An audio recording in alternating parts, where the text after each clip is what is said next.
There is a solitude of space, a solitude of sea, a solitude of death, but these societies shall be compared with that profounder sight, that polar privacy, a soul admitted to itself, finite infinity. Hi, my name is Ann Gilroy. I am a writer, artist, and curator in Gainesville, Florida. At the invitation of Santa Fe College Cultural Programs, I want to share a story today about solitude and about the self-taught artist Eddy Mumma. Eddy's story centers on the power of solitude upon creativity. The image of the artist alone in a studio is familiar to all of us. We know that artists work to find and reveal what is intimate to themselves in the service of uncovering what is universal, what is common to all of us. That quest to find and communicate those intimate truths is very serious work. And Pablo Picasso said, "Without great solitude, no serious work is possible." Eddy Mumma worked in almost total isolation. He withdrew from the actual world into one he invented exclusively for himself inside this small house in Gainesville.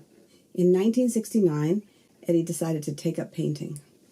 He was 61 years old, his health was failing and his eyesight declining. His first wife had died tragically and his second wife was ill. He was estranged from his only daughter.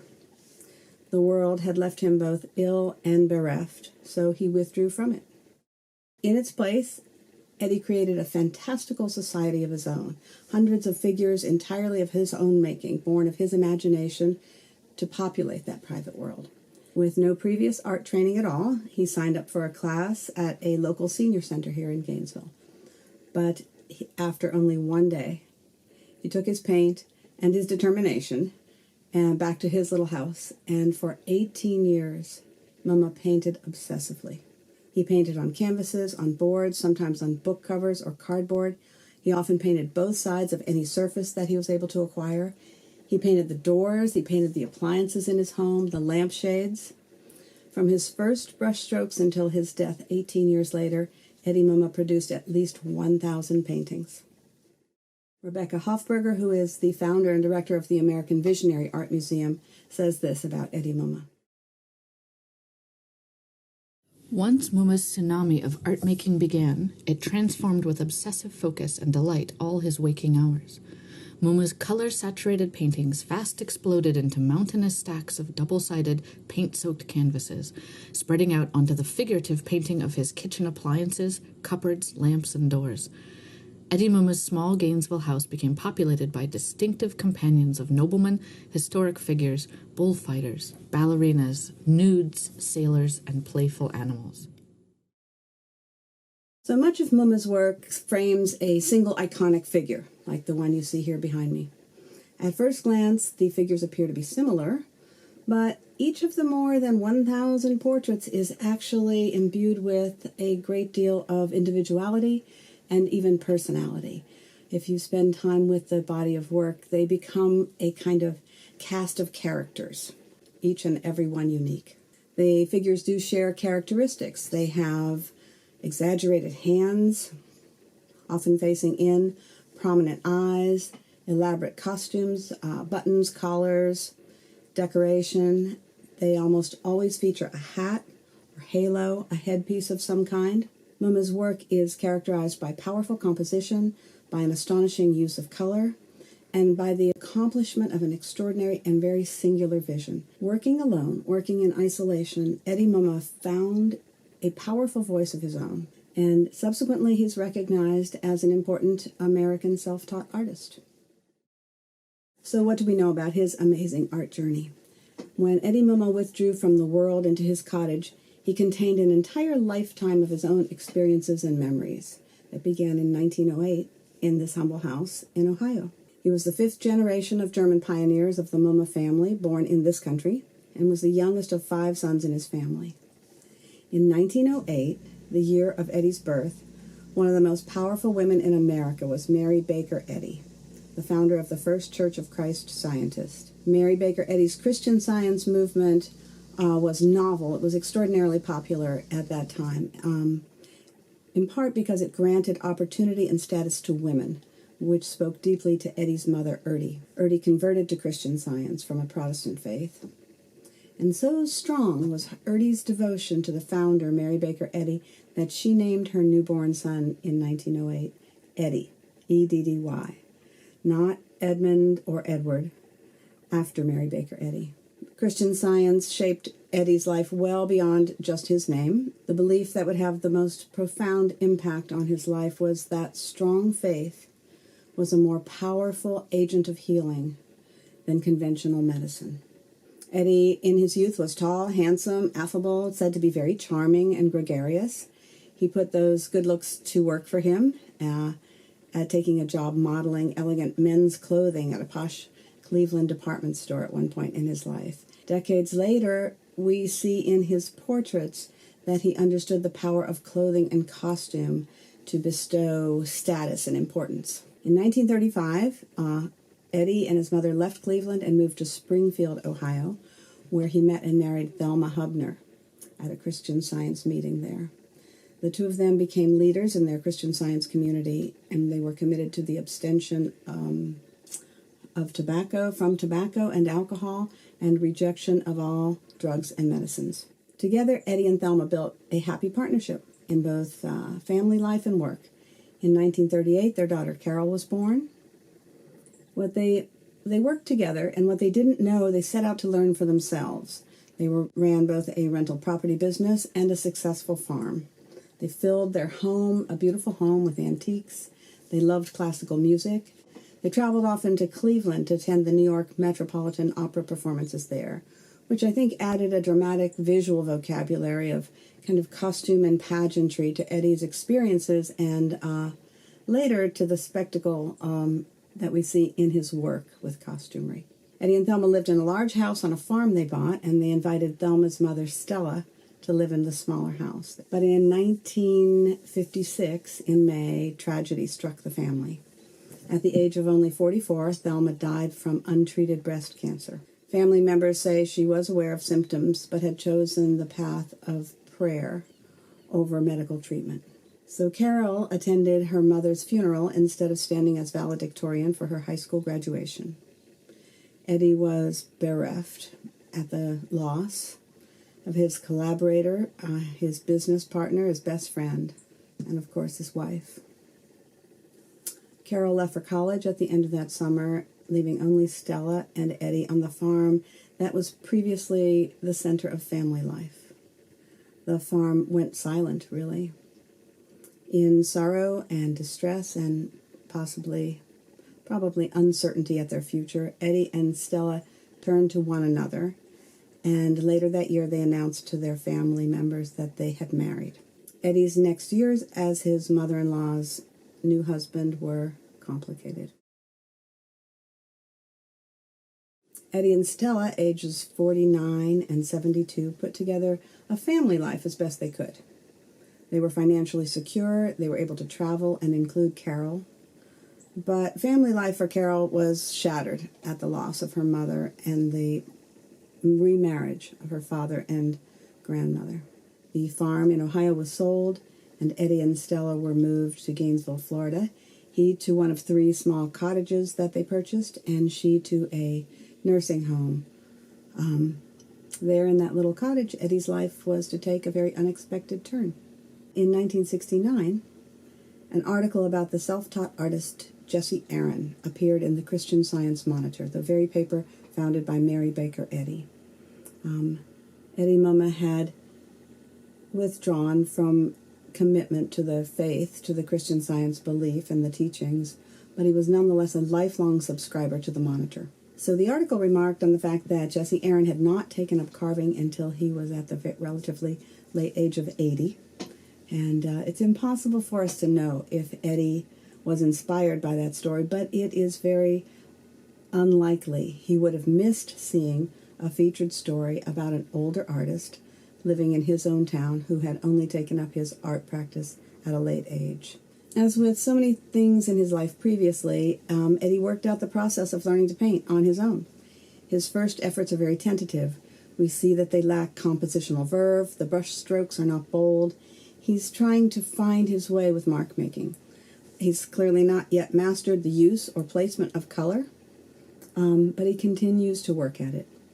As he endeavors to learn to paint, he also struggles with his health. In 1970, Eddy's left leg was amputated above the knee as a consequence of the diabetes, limiting his mobility but intensifying his retreat into himself. Mumma laid claim even to his early work using just his first name.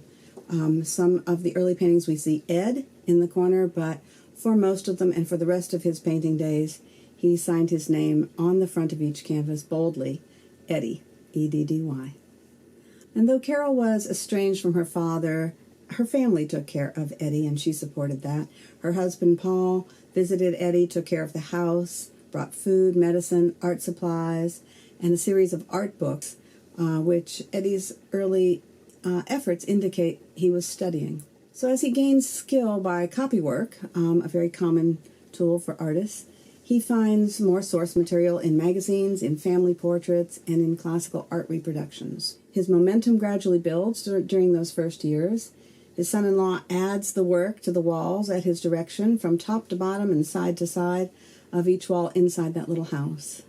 We have photos that were taken in 1978 by a visiting cousin that show the genesis of his work and just the beginning of that iconic figure that comes to dominate work presumably made later. They also show us an elderly man who is clearly not in good health, whose eyesight requires thick lenses, but who is actually on the cusp of a frenetic outburst of powerful work in his remaining 8 years. So a comparison of the work made before the 1978 photos, which we see on the walls, and work presumably made after 1978, really show the imagery gaining strength. His compositions become commanding, and his mark-making signals confidence in what he's doing. He continues to copy classical art references and magazine imagery, but at this point, he makes those images his own. You see Eddy's vision and his competence growing in these later paintings. So at some point in about the mid-1980s, Eddy's artistic strength just explodes. His style becomes distinctive, his signature is ascendant, sometimes placed into the composition actually as an important design element. He paints vigorously. He paints large canvases, small canvases, still painting on both sides of most of them.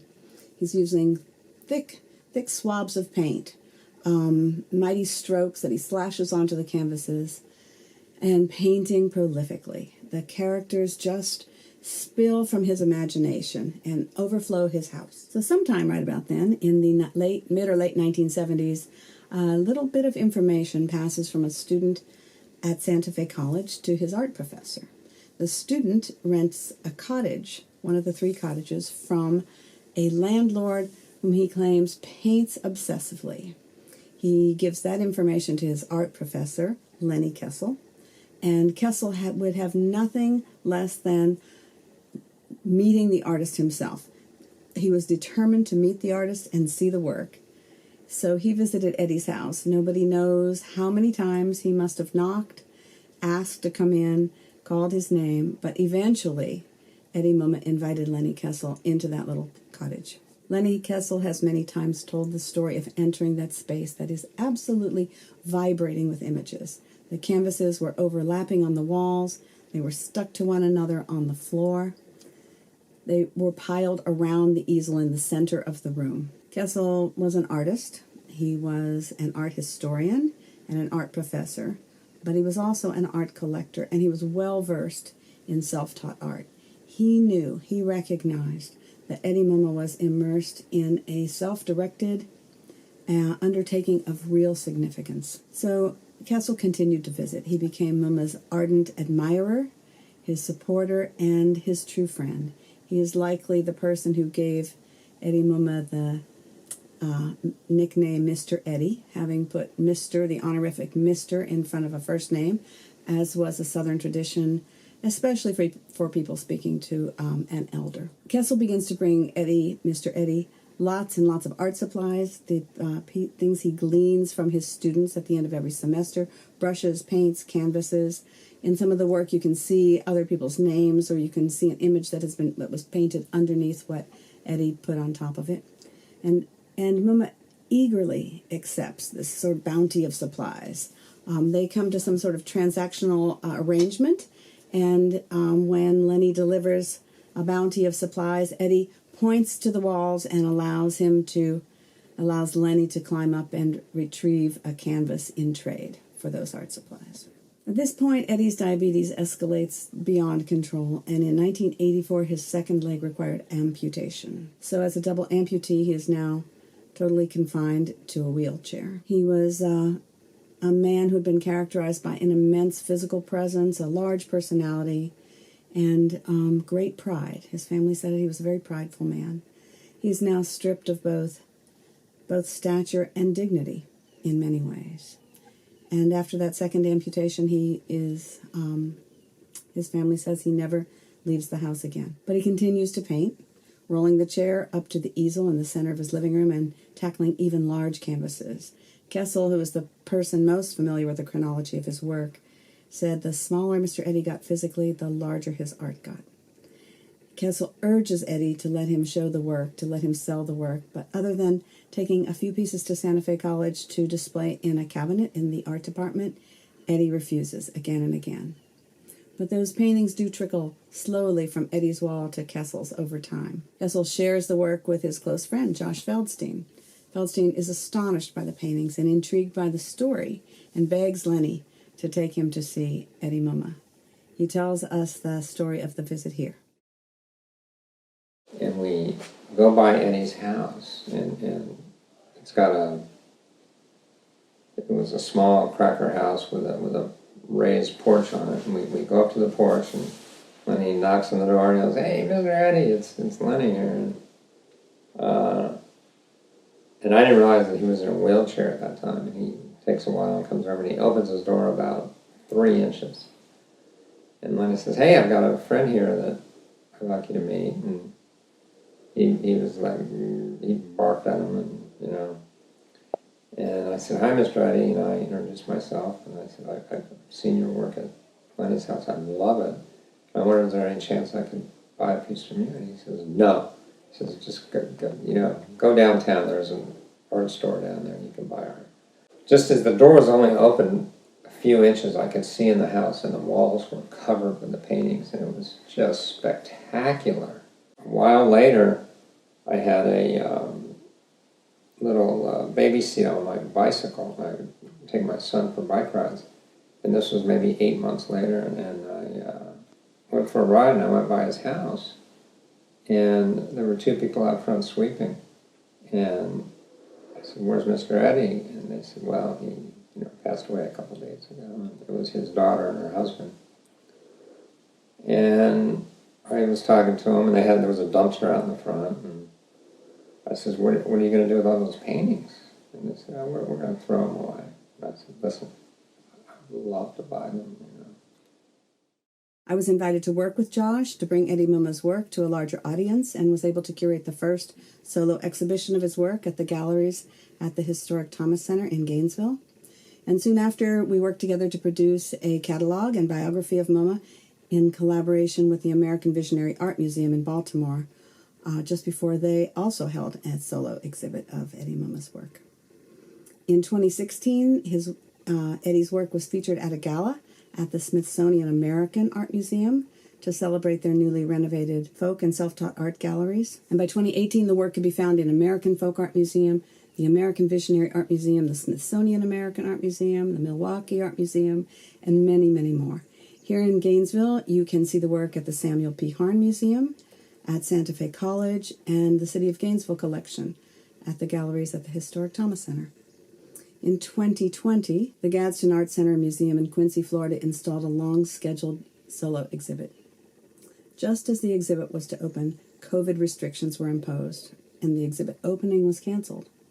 So, Eddy's work, once again, was locked behind closed doors, this time because of the coronavirus pandemic that has impacted all of us. In isolation, and as a soul admitted to himself, Eddy Mumma journeyed deep into his own imagination and built a world all his own. That world, that intimate world, lives on as a testament to the creative power of solitude and as a legacy to its maker.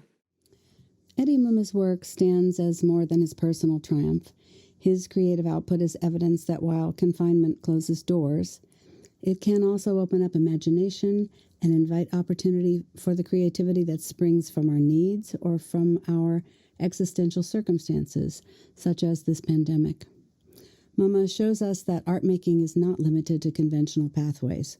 Creativity and artistic endeavor belong to anyone willing to personally reflect, explore, and to become, in Emily Dickinson's words, a soul admitted to itself.